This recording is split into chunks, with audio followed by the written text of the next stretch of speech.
जय माँ काली। दोस्तों, स्वागत है आप सभी का हमारे चैनल अमूल्यम में। आज मैं आपको श्रीमद् भगवद गीता के पहले अध्याय के पहले श्लोक का एक ऐसा अर्थ बताऊंगा जिसमें श्रीमद् भगवद गीता के वर्णन का मीमांसा का एक नया आयाम होगा। जी हाँ, आपको आश्चर्य होगा कि इसका ये भी अर्थ हो सकता है क्या। चलिए शुरू करते हैं। अर्जुन को निमित्त बनाकर लोक कल्याण करने के लिए मन भावन भगवान श्री कृष्ण ने जिस अनुपम अमृत धारा को स्वयं अपने मुखार बिंद से गाया है वही श्रीमद् भगवद गीता कहलाती है। महाभारत के भीष्म पर्व के श्रीमद् भगवद गीता पर्व के 25वें अध्याय में श्रीमद् भगवद गीता का आरंभ हुआ है।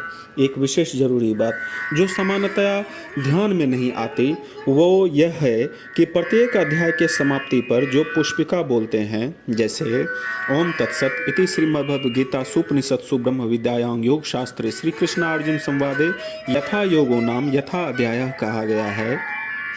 मैं समझता हूँ इसका अर्थ समझना बहुत ही जरूरी है। इसका अर्थ क्रमशः इस प्रकार है। ओम तत्सत भगवान के पवित्र नाम है। स्वयं श्री भगवान के द्वारा गाई जाने के कारण इसका नाम श्रीमद् भगवद गीता है।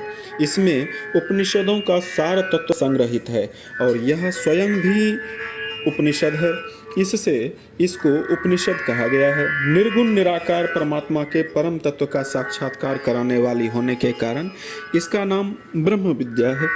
जिस कर्मयोग का योग के नाम से वर्णन हुआ है उस निष्काम भावपूर्ण कर्मयोग का तत्व बतलाने वाली होने से इसका नाम योग शास्त्र है। यह साक्षात परम पुरुष भगवान श्री कृष्ण और भक्तवर अर्जुन का संवाद है और इसके प्रत्येक अध्याय में परमात्मा को प्राप्त कराने वाले योग का वर्णन है। इसी से इसके लिए श्री कृष्णार्जुन संवादे योगो नाम कहा गया है।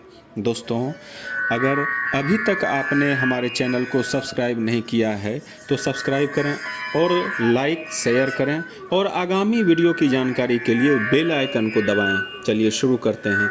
श्रीमद् भगवद गीता के पहले अध्याय के पहले श्लोक इस प्रकार हैं। धृतराष्ट्रोवाच धर्म क्षेत्रे कुरुक्षेत्रे समवेतायुत्सव मामकाः पांडवाश्चैव किम कुर्वत संजय। इसके शाब्दिक अर्थ हैं।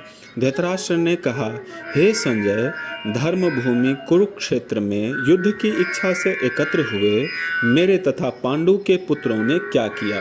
अब इनके विशेषार्थ सुनिए। धृतराष्ट्र माने धारण करना या धारण करने वाला, राष्ट्र माने देश या राज्य, और धृतराष्ट्र है क्या? अंधा। मतलब जो राष्ट्र यानी सत्ता को धारण कर रहा है वो अंधा है। अंधा मतलब ये चर्म चक्षु वाला अंधा नहीं, ज्ञान शून्य व्यक्ति भी आँख रहते अंधा है। उवाच मतलब बोलना। धर्म क्षेत्रे मतलब धर्म से मर्यादित यानी धर्म भूमि, धर्म के द्वारा रचना किया गया एक ऐसा क्षेत्र या भूमि। भगवान के द्वारा रचित सबसे सुंदर धर्म क्षेत्र ये मनुष्य शरीर है।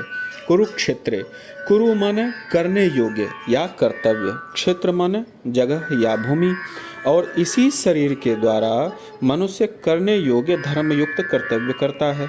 समवेता माने एकत्रित, मतलब इसी शरीर में धर्म और कर्तव्य एक साथ हैं।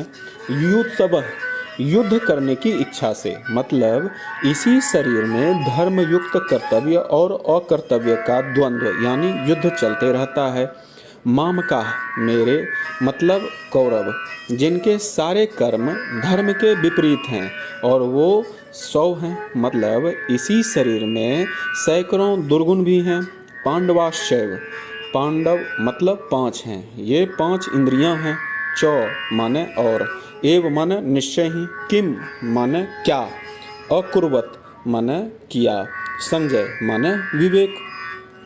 दोस्तों, चर्म चक्षु से केवल भौतिक संसार दिखता है और ज्ञान की दृष्टि से संपूर्ण ब्रह्मांड दिखता है। उसी प्रकार ये मनुष्य शरीर भी ब्रह्मांड का एक छोटा स्वरूप है। इसी दृष्टिकोण से इस श्लोक का विशेषार्थ इस प्रकार है।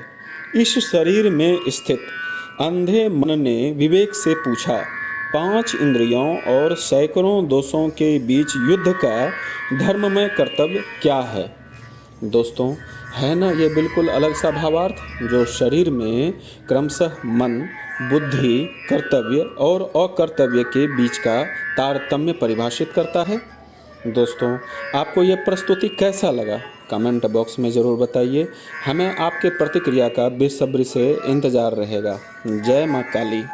जय माँ काली।